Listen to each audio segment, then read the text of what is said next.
The horse is stopping because he gets like he gets a little confused. Yeah, good. And let him go forward in a 4-beat walk. 1, 2, 3, 4. 1, 2, 3, 4. 1, 2, 3, 4. And a bump out of the saddle because we want to train. This is just a method of training to let the rider feel how it should be done. Now you can feel the horse is moving in a 4-beat walk. And now try to sit down and follow the movement of the saddle. And yeah, which was I was out of rhythm. Yeah. So now we can see that the horse stopped when you sat down without moving the hips. And 1, 2, 3, 4. 1, 2, 3. That's better. But you know, you could feel that he was like, stumbling up again. But that was better. Yeah, and try again. Now the 4-beat. 1, 2, 3, 4. Yeah. That's much better. Now the hip is moving. Good. Try to do some trot. Yeah, and now you're blocking again. Yeah. Ha, that's good because then we can demonstrate it. Lean forwards and 2-point in trot as well. And remember to lean well forward so that you bend in the hip joint. Close the hip joint. Yeah. And you need to have your seat out of the saddle so the horse finds the 2-beat trot. 1, 2, 1, 2, 1, 2. That's good. And try to sit down and feel the horse's movement.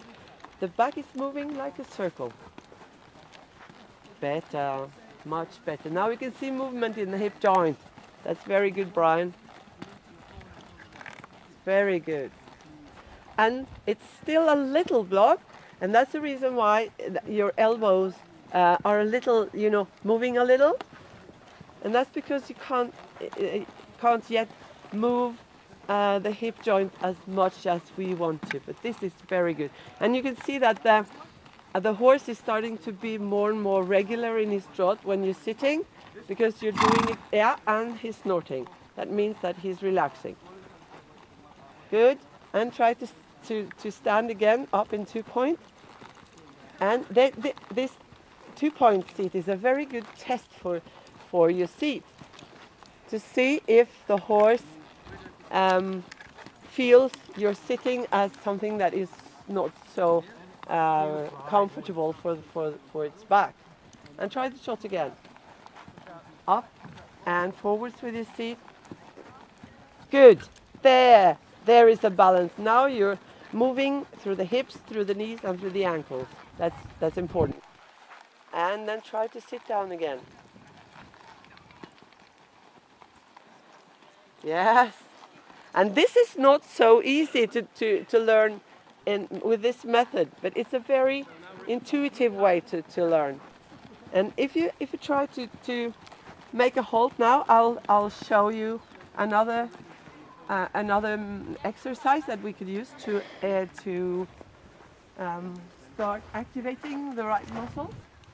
If you see, when we're riding, most riders are quad dominant. That means that the quadriceps muscles are too active, and the seat muscles and the hamstrings are too inactive, and also the abs muscles.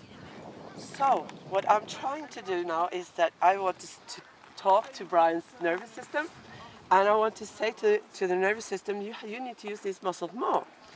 And what I do then is that I'm saying to him, can you push this part forwards with your bum and with your hamstrings? Push this one forward. That's not so easy. So I'm saying, can you bend your knee?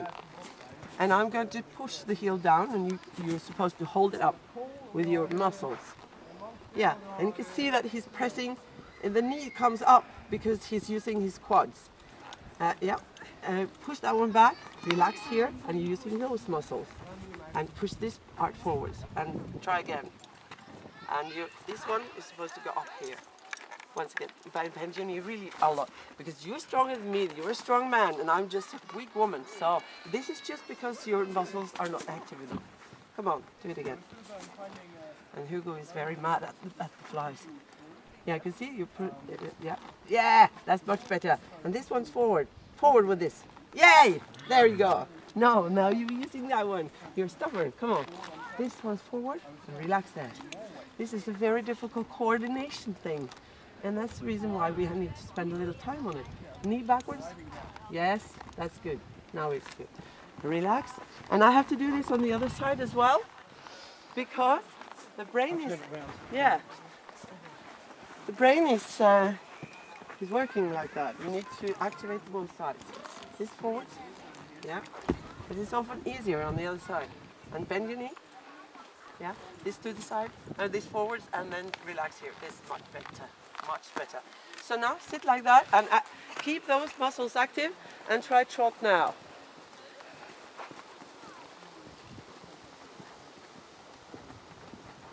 Much better. Just sit there and follow his movement and let his head down. Just push his head down. Just take a half halt. Half halt so that he relaxes. Good.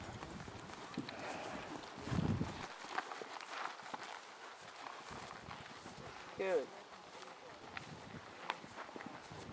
Good, Brian. Just continue. Continue riding forward and follow his movement with your hips. It's just like a flat circle, an oval.